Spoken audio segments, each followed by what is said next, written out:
अच्छा, कभी कभी अक्सर ऐसा होता है कि हम पुराने दोस्त मिल जाते हैं, आपसे आपस में फैमिलीज वगैरह डिस्कशन करते हैं, बातें करते हैं कि क्या तुम्हें याद है हम बचपन में कितनी मस्ती किया करती थी, क्या तुम्हें याद है हम इस जगह पर यहाँ पर आए थे, कितनी बार आ चुके हैं। तो इस तरह के बातें हम अपने डे टू डे लाइफ में बोलते ही बोलते हैं, यानी जहाँ कहीं भी दो दोस्त या फिर फैमिलीज मिल जाते हैं तो इस तरह से हम बोलते ही हैं। जैसे कि क्या तुम्हें याद है हम यहाँ पर खेला करते थे। अक्सर हमें पुरानी बातें याद आ जाती हैं, फिर पुरानी जगह देखने को मिल जाती है तो हम बोलते ही हैं कि क्या तुम्हें याद है हम यहाँ पर खेला करते थे। तो यहाँ पर हम जो प्रेजेंट की बात है, यानी प्रेजेंट में बता रहे हैं, जो हमारी बातें बीत चुकी हैं उसको हम प्रेजेंट में बता रहे हैं। तो इस तरह के वाक्यों को बनाने का स्ट्रक्चर क्या होता है जानेंगे आज के इस वीडियो में। Make sure you watch the video till the end. So let's begin. तो सबसे पहले समझते हैं इसका स्ट्रक्चर। क्या तुम्हें याद है, तो इसके लिए हम लिखेंगे डू यू रिमेंबर। क्या लिखेंगे?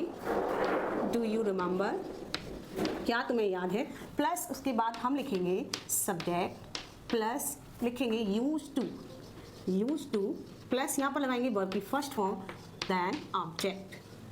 तो यहाँ पर जो स्ट्रक्चर गिवन है that is do you remember, क्या तुम्हें याद है, इसके लिए हम लिखेंगे डू यू रिमेंबर। उसके बाद हम लिखेंगे सब्जेक्ट और यहाँ पर आया है हमने लिखा है यूज टू। तो यूज टू का मतलब क्या होता है? किया करते थे, यानी ऐसा किया करते थे। ये जो सारे सेंटेंस में हैं इसमें हम सब में यूज टू का यूज नहीं करेंगे। जहाँ पर हमें जरूरत है किया करते थे, ऐसा करते थे, तो वहाँ पर हम लिखेंगे यूज टू प्लस उसके बाद लिखेंगे हम वर्ब की फर्स्ट फॉर्म देन ऑब्जेक्ट। तो चलिए बनाते हैं पहला सेंटेंस। तो पहला सेंटेंस हमारा क्या तुम्हें याद है हम यहाँ खेला करते थे। तो इसके लिए हम लिखेंगे do you remember, do you remember हम यहाँ खेला करते थे। तो इसके लिए हम लिखेंगे वी, उसके बाद हम लिखेंगे use to, you be use to, उसके बाद हम वर्ब की लगाएंगे, क्या लगाएंगे फर्स्ट फॉर्म। तो खेलने की क्या हो गई? Play, play. और यहाँ के लिए हम लिखेंगे हेयर।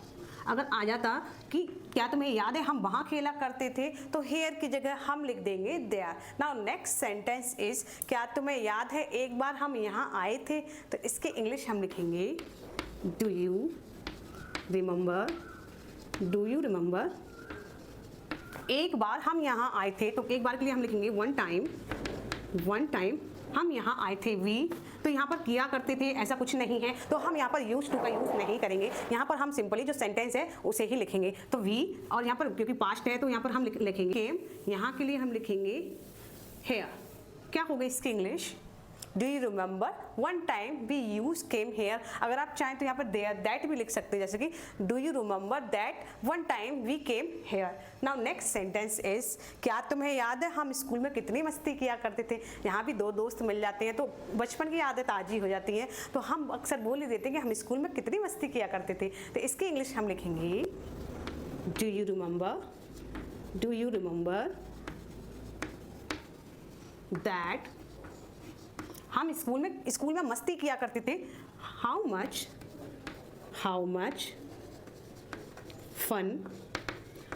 फन, उसके बाद हम वी यहाँ पर किया करते थे आ गया, तो हम यहाँ पर यूज टू का इस्तेमाल करेंगे। We use to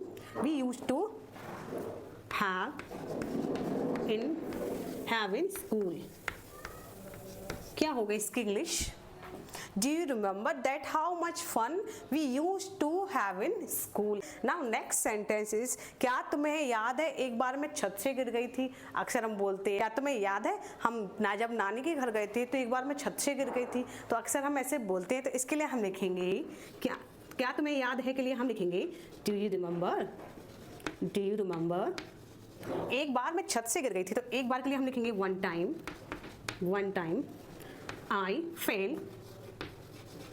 I fell off the, छत के लिए हम लिखेंगे roof. I fell off the roof. क्या होगा इसकी English? Do you remember one time I fell off the roof. क्या तुम्हें याद है एक बार मैं छत से गिर गई थी। नाउ लास्ट सेंटेंस इज क्या तुम्हें कुछ भी याद नहीं। तो इसकी इंग्लिश क्या होगी, इसका जवाब दीजिए आप कमेंट बॉक्स में। इस तरह के सेंटेंस को हम इंग्लिश में कैसे क्रिएट कर सकते हैं। क्या तुम्हें याद है हम वहाँ खेला करते थे, हम वहाँ जाया करते थे। क्या तुम्हें याद है हम नानी के घर जाया करते थे और वहाँ पर सबके साथ मिलकर कितनी मस्ती किया करते थे। तो इसमें क्या होता है, हम प्रेजेंट टाइम में अपने पास्ट की बात बता रहे होते हैं। तो क्या करते थे यहाँ भी आएगा, तो वहाँ पर हम यूज टू का यूज़ करेंगे, यहाँ पर नहीं आएगा। वहाँ सिंपली हम जो सेंटेंस है उसको लिख देंगे। तो hope you like this video. If you like this video please like and share my video. और इसी तरह से इंग्लिश सीखने के लिए आप मेरे चैनल को फॉलो जरूर कर लीजिए। तो चलिए मिलते हैं अगली वीडियो में एक और नए स्ट्रक्चर के साथ। तब तक के लिए राधे राधे।